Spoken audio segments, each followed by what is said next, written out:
Victoria sat quietly on the soft couch in her family's large living room, scrolling through her phone.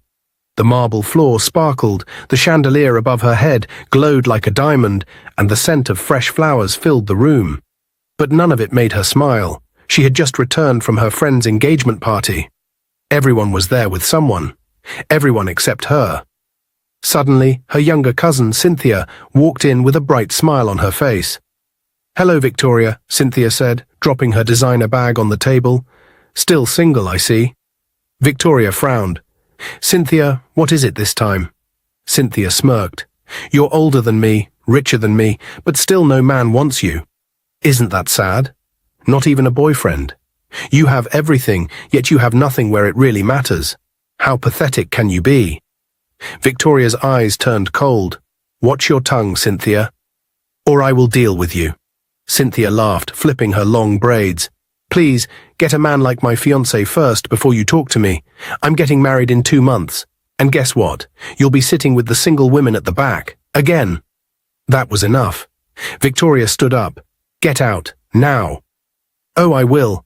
I just came to show you the invitation card," Cynthia said, waving it in the air and walking out like she owned the place.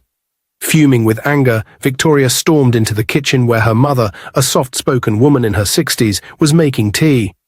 "Mummy, can you imagine what Cynthia just said to me?" "What happened again?" her mother asked without looking up. "She said I'm older than her, yet I have no man. That I'm pathetic. And she's not lying, you know. She rubbed it in my face that she's getting married before me." Her mother placed the kettle down slowly, then faced her daughter. "She shouldn't have insulted you, that's wrong." "But, Victoria, she is right." "What?" Victoria blinked. "You are way older than her. You're not getting any younger. You need a man. I need grandchildren. Your father too. The family reunion is next month. All your cousins are bringing their husbands or fiancés. Even if it's a poor man, just get someone." Victoria gasped. "Poor man? Never. Mummy, do you want me to become a joke in front of all those foolish girls you call my cousins?" Her mother sighed. "I've said my mind. Think about it." Victoria was too angry to speak. She grabbed her phone and car keys. "Meet me at home. I'm not ready for this conversation right now." She walked out, slamming the door behind her.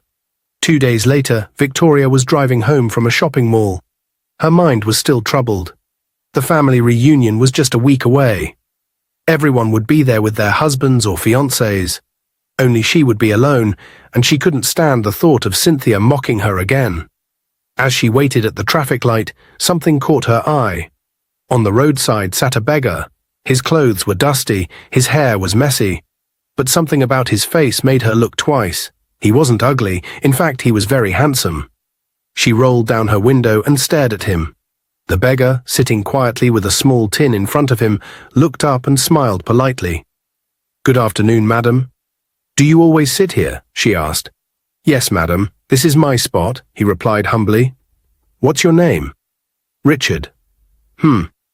Victoria stared at him for a while, then suddenly had an idea.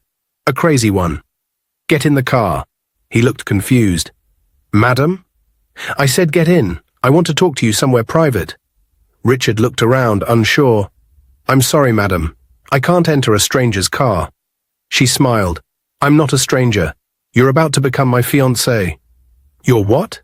Richard's eyes widened in shock. "I'll explain everything. Just come with me." He hesitated, then slowly stood up, picked up his tin and got in. Inside her mansion, Victoria explained everything. "I need someone to pretend to be my fiancé for our family reunion," she said. "My cousins are getting married, and I can't show up without someone by my side. I need you." Richard laughed nervously. "Madam, I'm just a poor beggar. Your family will know I'm not from your world." "That's why you'll stay here with me before the reunion," she said confidently. "I'll clean you up, change your look, teach you how to talk like a rich man. They won't know the difference." "I'm sorry, madam," he said, standing up. "This is too much. I can't lie to your family." She crossed her arms and looked at him. "I'll pay you." He paused. "I'll give you 5 million naira now and 5 million naira after the reunion. Deal?" Richard blinked. That kind of money could feed him for months. "You're serious?" he asked. She nodded. Dead serious. He thought for a moment, then slowly sat back down. "Okay, I'll do it," Victoria smiled with satisfaction. Good. You'll stay in the guest room. Tomorrow we start your transformation. I want those fools to see the kind of man I'm bringing to the reunion. But madam, Richard said, won't they ask questions about me? Just leave the talking to me, she said. From now on, your name is Richard Williams, a businessman based in Abuja. Richard nodded. Yes, madam. And stop calling me madam, she added. Call me Victoria. We are lovers now, remember? He laughed. Okay, Victoria. She looked at him again. Even in dirty clothes, he was still handsome. With a little grooming, he could pass for any rich man. As she walked out of the room, she whispered to herself, this reunion will be unforgettable. The next morning, Victoria knocked on the guest room door with a towel, clothes, and a brand new toothbrush in her hands. Richard, wake up. Today is makeover day. Richard opened the door, rubbing his eyes. He had slept on a soft bed for the first time in years. The scent of fresh linen still clung to his skin. Victoria handed him the items. Go take a hot shower. I've booked a salon appointment for you. We need to fix that hair and beard. Richard smiled. Yes, Victoria. And please, she added, raising an eyebrow, try to act like you've lived in a house like this before. You almost bowed to the chef yesterday. He laughed. Sorry. Old habits. An hour later, Victoria drove him to a luxury men's salon. The barbers trimmed his beard, styled his hair, and gave him a gentle facial treatment. When he stepped out, clean and glowing, Victoria blinked. You look... wow. He chuckled. Is that a compliment? Don't let it get to your head, she said quickly, looking away. Next stop was a boutique. She made him try on expensive suits, shoes, and wristwatches. After spending nearly £500,000, she stood back and admired him. Now he didn't just look like a rich man, he looked like a CEO. This will work, she said proudly. The girls won't know what hit them. That evening, back at the mansion, Victoria sat with Richard in the living room and began training. Rule number 1, she said, holding a glass of wine, no begging language. Don't say madam, don't say I beg, don't say thank you, ma. You are a boss. Okay, boss lady, Richard teased. She rolled her eyes but smiled. Rule number 2, when they ask about your work, say you own a tech company in Abuja. Make it sound simple and believable. He nodded. What's the company's name? She thought. How about Rytech Solutions? He grinned. I like that. For the next few days, Victoria taught him how to walk like a rich man, eat like a rich man, and speak with confidence. She was surprised at how quickly he learned. He was smart, very smart. One afternoon, while helping him adjust his tie, she paused. You know, you're actually very handsome. Richard smiled, his eyes soft. Thank you. You're beautiful too, Victoria. She cleared her throat quickly and stepped back. Focus, we still have a lot to do. But as the days passed, something strange began to happen. Victoria started to laugh more. Richard made her smile with his silly jokes and calm presence. He wasn't like the arrogant rich men she had dated before. He was gentle, thoughtful, real. One night they sat by the pool after dinner. The moonlight danced on the water and soft music played from her phone. Why are you helping me? He asked suddenly. Victoria looked at him. Honestly, I don't even know anymore. At first it was about pride. I didn't want to be the only one without a man at the reunion. And now? She paused. Now? I don't know. Maybe because you remind me of something I've been missing. He looked into her eyes. Like what? Peace, she whispered. The silence between them grew deep, but just as she was about to say more, her phone rang. It was her mother. Victoria, are you still coming to the reunion? Everyone is preparing. Yes, Mum, I'll be there, with someone special. Her mother laughed with joy. Ah, finally, I can't wait to meet him. As she hung up, Victoria turned to Richard. Get ready. You're meeting my whole family this weekend. He raised an eyebrow. Are you sure I'm ready? She smiled. Oh, you'll be perfect. But what Victoria didn't know was that Richard was not just playing along. He had a secret of his own. The family reunion day finally arrived.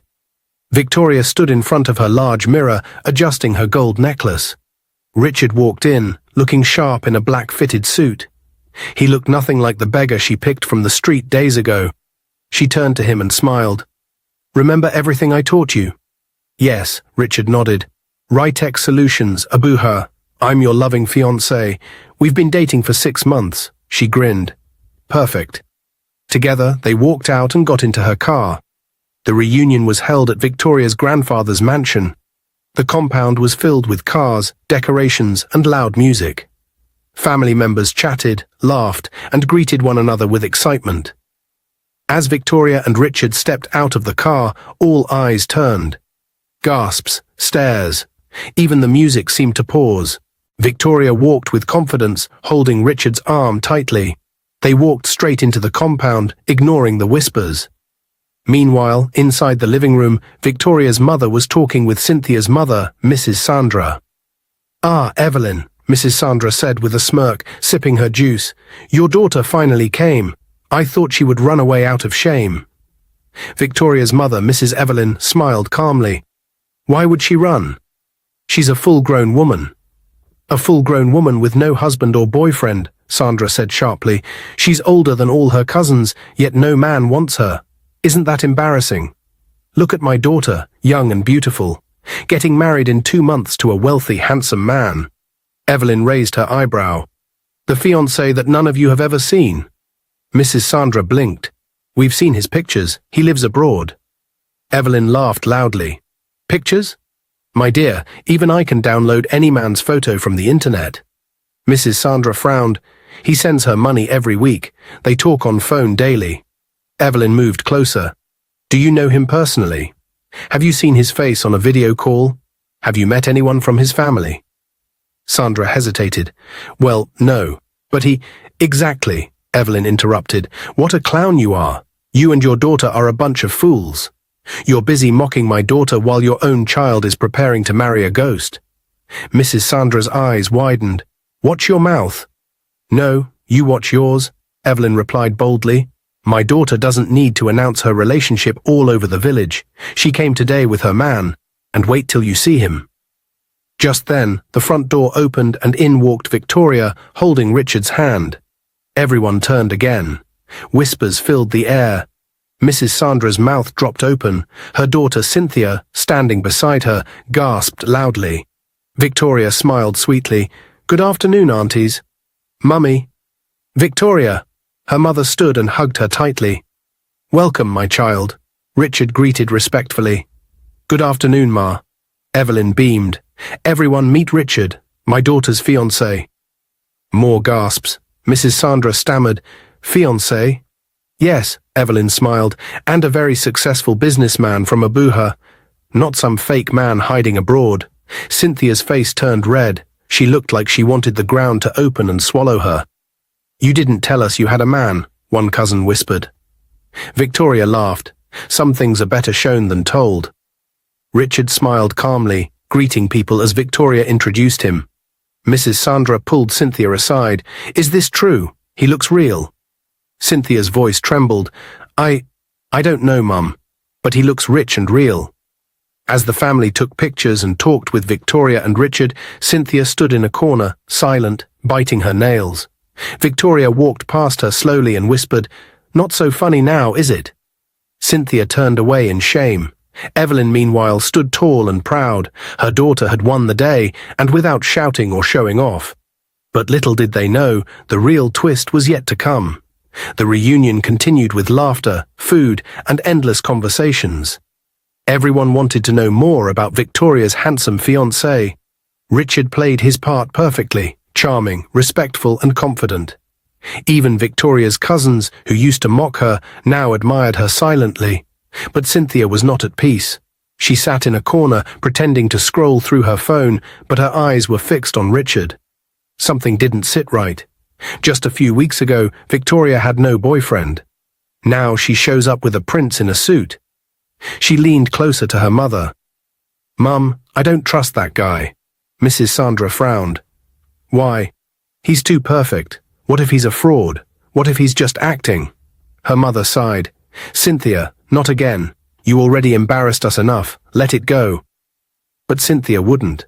"No, Mum, I'll find out who he really is. Watch me." Meanwhile, Victoria and Richard were sitting in the garden under a canopy, enjoying some fresh juice.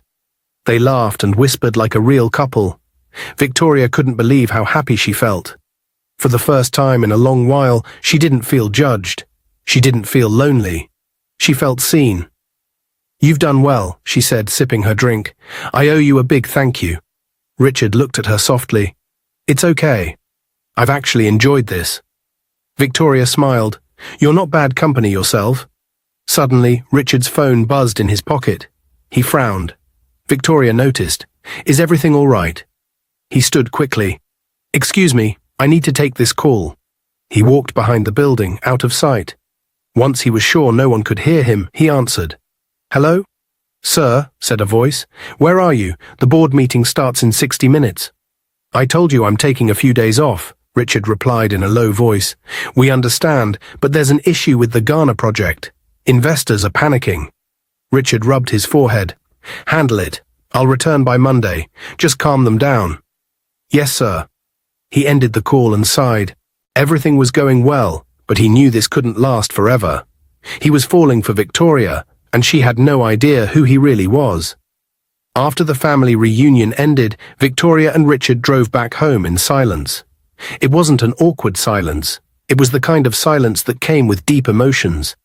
So much had happened, so many eyes had stared, so many mouths had whispered. But Victoria didn't care. She had shown the world that she was not just a rich woman without love. She had walked in with the most handsome, respectful, and intelligent man anyone had seen. And now, sitting beside him, she felt something strong in her heart. They arrived at the mansion. Richard opened the door for her, like a gentleman, and followed her into the house. They both sat in the living room, quiet for a moment. Then Richard broke the silence. "Victoria?" She looked up at him. He took a deep breath. "I need to tell you something." She nodded slowly. "Go ahead." He moved closer and looked into her eyes. "I love you." Her heart stopped for a second. "What?" "I said I love you," he repeated softly. "I know it started like a game, a deal, but somewhere along the line, I fell for you.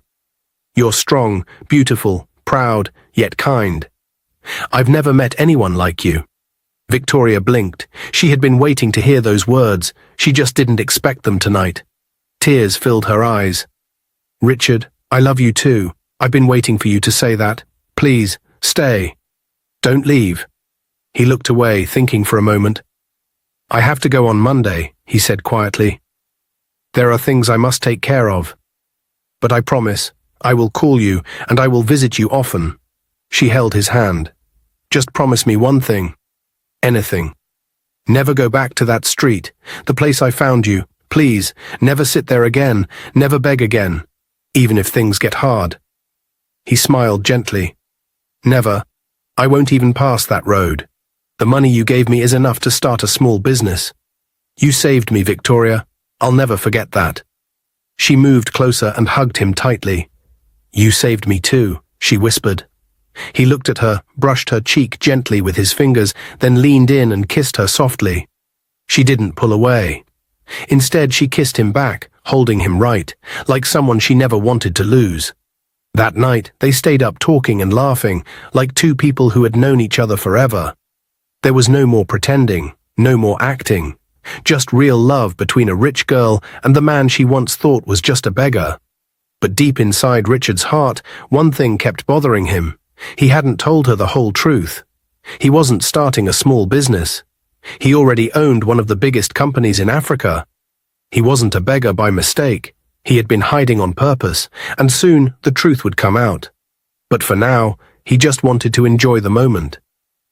The next morning, Victoria was in her room, feeling fresh and happy. She had just finished talking to Richard on the phone.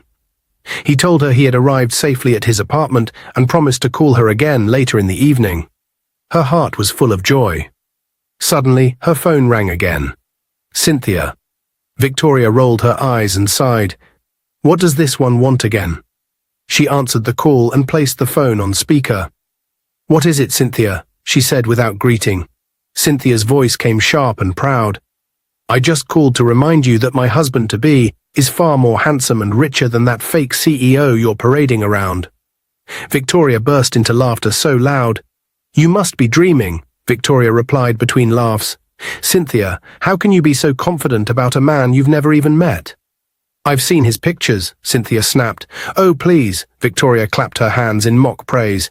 "Pictures that you copied from Instagram. You don't even know if the man is real or a scammer. Swears. You're out here defending a ghost fiancé." "He sends me money every week," Cynthia shouted. Victoria shook her head and laughed harder. "Money that might be from Yahoo boys. You said your fiancé is abroad, yet not once has he video called you. Cynthia, please go and sit down." "He's busy," Cynthia fired back, "and for your information, he's going to be a billionaire very soon." Victoria giggled. "You wished. Cynthia, even your fiancé can't spell the word billionaire, just like you can't even spell your own name without checking your bank statement." Cynthia gasped. "You're insulting me?" Victoria stood up from her bed. "Yes, you don't have sense. You always come to disturb me with nonsense. My man is here, real, fine, tall, and hard-working. Yours, still hiding in one unknown WhatsApp group chat." "You're just jealous," Cynthia shouted. "I'm getting married soon." Victoria cut her off. "Jealous of what?" "A clown like you." "Girl, please, I've had enough. I've been patient with your stupidity. Since your mother failed to train you, I'll finish the job for her." "Don't you dare bring my mother into this," Cynthia screamed. "Oh, shut up," Victoria said, waving her hand in the air. "Let me help you rest your miserable life." And with that, she tapped the block button on her phone. She smiled as the screen showed, "You have blocked this contact." "Finally," she whispered, "peace has returned." She tossed her phone on the bed and walked to the mirror, still smiling. "This is why I can never marry a man like your so-called fiancé," she said to herself. "Empty packaging, no value, just noise." She took a deep breath and looked at her reflection. "But Richard," she whispered, "you're different. You're real." Meanwhile, far away, Richard sat in his luxurious apartment, staring at his phone. He missed her already. He scrolled through her pictures, smiling to himself. 3 days after the reunion, Cynthia stood at the gate, waiting with her mum. They were both dressed up, makeup done, and expectations high. Cynthia's so-called fiancé from abroad had finally returned to Nigeria and was coming to see her for the first time in person. "He's probably coming in a big black SUV," Cynthia said, adjusting her hair and fixing her fake smile. But when the car finally arrived, it was an old taxi. The driver stepped out and helped a man out of the back seat. The man was in a wheelchair. Cynthia's smile disappeared immediately. "What's this?" she whispered. The man rolled forward, smiling warmly. "Hello, Cynthia. I'm Kingsley. Your fiancé." Cynthia stepped back. "Fiancé? In a wheelchair." Her. Mother forced a tight smile, but her eyes were already scanning the wheelchair. Kingsley's smile faded. "Yes. I had a terrible accident 2 years ago. I've been in therapy since then. I wanted to tell you, but I was afraid." She cut him off. "Afraid of what?" "That I would reject you. You lied to me." "I didn't lie," he said calmly. "I just couldn't find the right way to say it. I knew if I told you the truth from the beginning, you would never give me a chance." "You're right," she shouted. "I can't marry someone like you." She stormed back into the house. "You tricked me." Mrs. Sandra followed her quickly, leaving Kingsley sad alone at the gate. Inside the house, Cynthia paced angrily in the living room. "I can't believe this, Mum. How can I marry someone in a wheelchair?" Her mother looked at her. "Calm down," she said. "Let's think this through." "What is there to think about? I can't marry a man in a wheelchair," Cynthia cried. Mrs. Sandra walked closer and spoke in a low, serious voice. "Listen to me. You will marry him." "What?" "Yes, you will manage him for now. After the wedding, wait for 3 years. Then we'll find a smart lawyer, take him to court, divorce him, and collect everything he owns." Cynthia's eyes widened. "Mum, are you serious?" "Yes. But don't get pregnant. We don't want you stuck with any disabled child. Just be smart. Treat him well at first. Later we strike." Cynthia nodded slowly, wiping her tears. "I can do that." Mrs. Sandra smiled. "That's my girl." But they had no idea someone else had heard everything. Victoria's mother, Evelyn, had come to visit her father's house, and overheard their loud voices through the open window. She didn't say anything, she just walked away quietly. An hour later, Victoria sat on her couch when her mum called. Pick up, Evelyn whispered as the phone rang. Hello, Mum, Victoria answered. My daughter, her mother laughed. You won't believe what I just heard. What happened? Cynthia's rich fiancé has finally landed in Nigeria. And he's in a wheelchair. Victoria almost dropped her phone. What? Yes, that's why he never called her on video. He's crippled. Victoria burst into loud, uncontrollable laughter. Her mother joined in. Mum, this girl is really stupid, Victoria said between laughs. I mean, there's nothing wrong with marrying a disabled person, but the same Cynthia that insulted me, the same girl who mocked me and called Richard a fake man, look at her now. I heard everything, Evelyn added. She shouted that she can't marry him. Guess what? Her mother told her to go ahead, marry him, and later divorce him to collect his money. Victoria shook her head. That family is something else, so ungrateful. After everything Kingsley did for her, sent her money, treated her well. Now this. Wickedness. She deserves it, Evelyn said, and my daughter Richard is 1,000 times better. That boy is kind, smart, and most importantly, he's real. Victoria smiled. I know, Mum. And to think Cynthia once said I had nothing. They both laughed again. This life, eh? Evelyn said. Tables always turn. They turn well, Mum, Victoria replied. Very well. 2 weeks later, Victoria walked into a beautiful restaurant holding Richard's hand. It was quiet, elegant, and decorated with roses. She had no idea what was about to happen. Why are we here? She asked, smiling. Richard looked into her eyes. I want to tell you the full truth about me. Victoria tilted her head. What do you mean? He took a deep breath. Victoria, my name is Richard Edwards. I am not just someone starting a small business. I'm already a billionaire and the CEO of Edwards Global Tech. Victoria froze. What? He smiled gently. I was pretending to be poor when we met. I was tired of fake people chasing me for money. I wanted to find someone real. And I found you. Tears filled her eyes, not from anger but from shock and joy. You mean, you're that Richard Edwards? The one on TV? He nodded. She covered her mouth. Oh my God. And one more thing, he said, reaching into his pocket. He knelt down on one knee and brought out a sparkling diamond ring. Victoria, you gave me your heart when you thought I had nothing. You respected me, taught me, and made me feel loved. Will you marry me? She was shaking. Yes, she screamed, covering her face with her hands. Yes, yes, yes. The few people in the restaurant clapped and cheered as he slipped the ring on her finger. They hugged tightly, both of them smiling like fools. The next day, the news hit social media like wildfire. Billionaire Richard Edwards is engaged to Victoria Adams, the lucky bride-to-be. Even blogs and newspapers picked up the story. One person who saw the news and almost choked on her food was Cynthia. What? She screamed, dropping her spoon. No, it can't be her. She rushed to her room, wore a fancy dress, and told her mother she had somewhere important to go. Where? Her mother asked. To destroy a gold digger's happiness, she replied, storming out of the house. At Richard's company office, he sat behind his large glass desk, smiling as he looked at Victoria's pictures on his phone. Suddenly, the receptionist knocked. Sir, there's a woman here. She said she's your fiancé's cousin. Should I send her in? He frowned slightly. Yes. Cynthia walked in with a fake smile. Good afternoon, Mr. Richard. He nodded. Cynthia. I came to warn you, she began, sitting without being invited. Victoria is not who you think she is. She's a gold digger. She uses people. She once said she would only marry a rich man. She even laughed at disabled people. Enough, Richard said coldly. Cynthia froze. He leaned forward. I know everything about Victoria, her past, her struggles, her heart, and you. You're nothing but a bitter liar. Her eyes widened. I'm only trying to help. No, you're trying to destroy, but you've failed. He picked up his phone. Security will escort you out. As she stood to leave, he added, and Cynthia, don't ever mention my fiancé again. She walked out, embarrassed and ashamed. That evening, Richard called Victoria and told her everything. Victoria was not surprised. That girl never gives up, she said, shaking her head. Let me call my mum. She needs to hear this.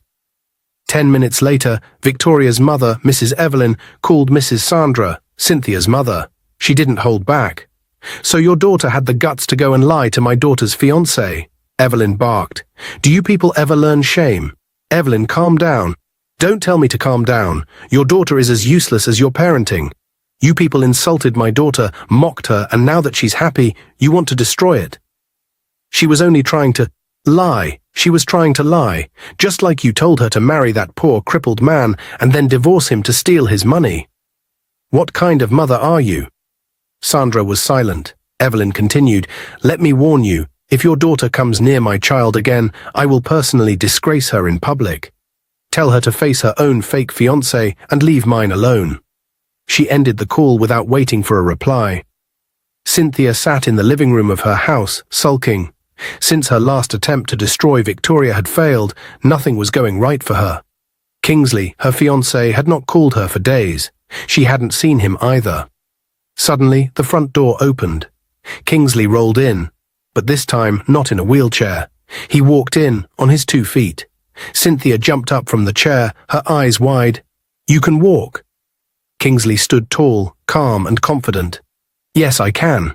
Cynthia took a step back. "So, all this time, you were pretending?" He nodded. "Yes, I had to." "Why?" she asked, her voice shaking. He walked closer and looked straight into her eyes. "Because I needed to know the truth about you." She blinked. "I don't understand." "It all started when I showed your picture to my friend, weeks ago," he explained. "I told him you were the woman I planned to marry. He looked at me and said, 'You're joking, Cynthia? That girl is a gold digger. I bet she doesn't love you. If you become broke or disabled, she'll leave you in a heartbeat.'" Cynthia's mouth hung open. "I didn't believe him," Kingsley continued, "so I came up with a plan. I pretended to be a poor, crippled man, to see how you'd react. And I failed," Cynthia whispered. "Failed woefully," he replied. She fell on her knees. "Kingsley, please. I was confused. The devil pushed me. My mother also gave me bad advice." "Stop," he shouted, stepping back. "Don't blame the devil. Don't blame your mother. You made your choice." Tears rolled down her face. "I loved you," he said softly.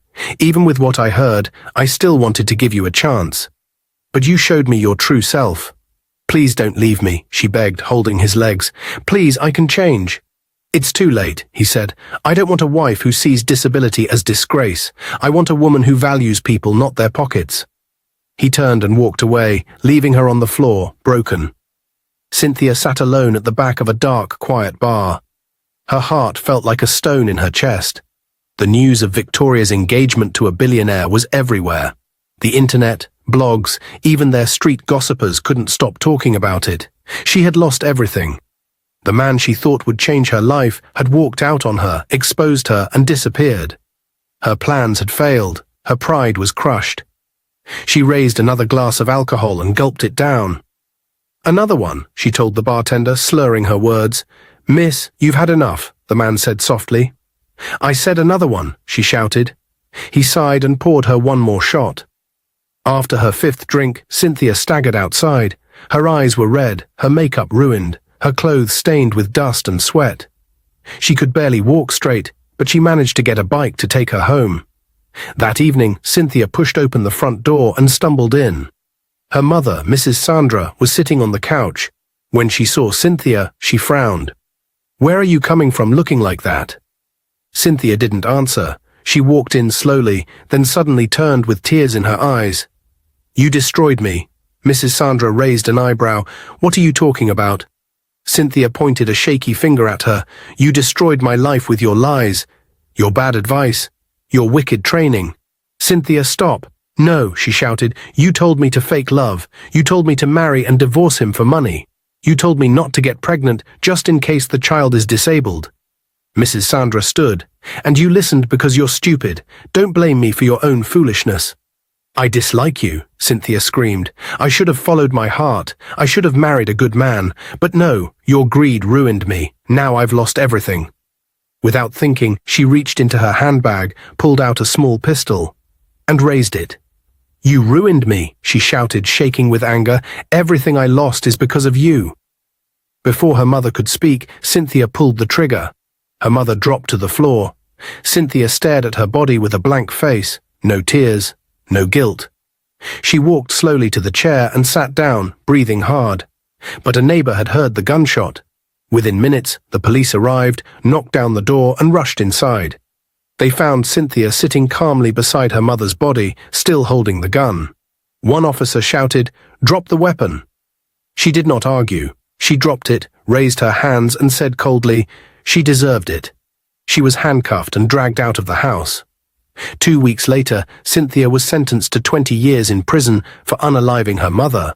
As for Victoria, her life was full of joy and peace. She and Richard had their wedding in a beautiful garden full of flowers and smiling faces. She wore a glowing white dress, and Richard looked elegant in black and gold. During their vows, Richard smiled at her and said, "You loved me when you thought I had nothing. And you gave me peace when my world was full of noise," Victoria replied, smiling. They kissed. Everyone clapped. Victoria's mother, Evelyn, wiped a tear as she whispered, "This is how it's meant to be." No more insults, no more shame, no more pretending, just love, real love, and happily ever after. Dear viewers, what lessons did you take away from this dramatic tale? We'd love to hear your thoughts in the comments below. If you enjoyed the story, give us a thumbs up, share it with friends, and hit that subscribe button. Don't forget to turn on notifications so you never miss out on our latest updates. Thanks for watching and stay blessed.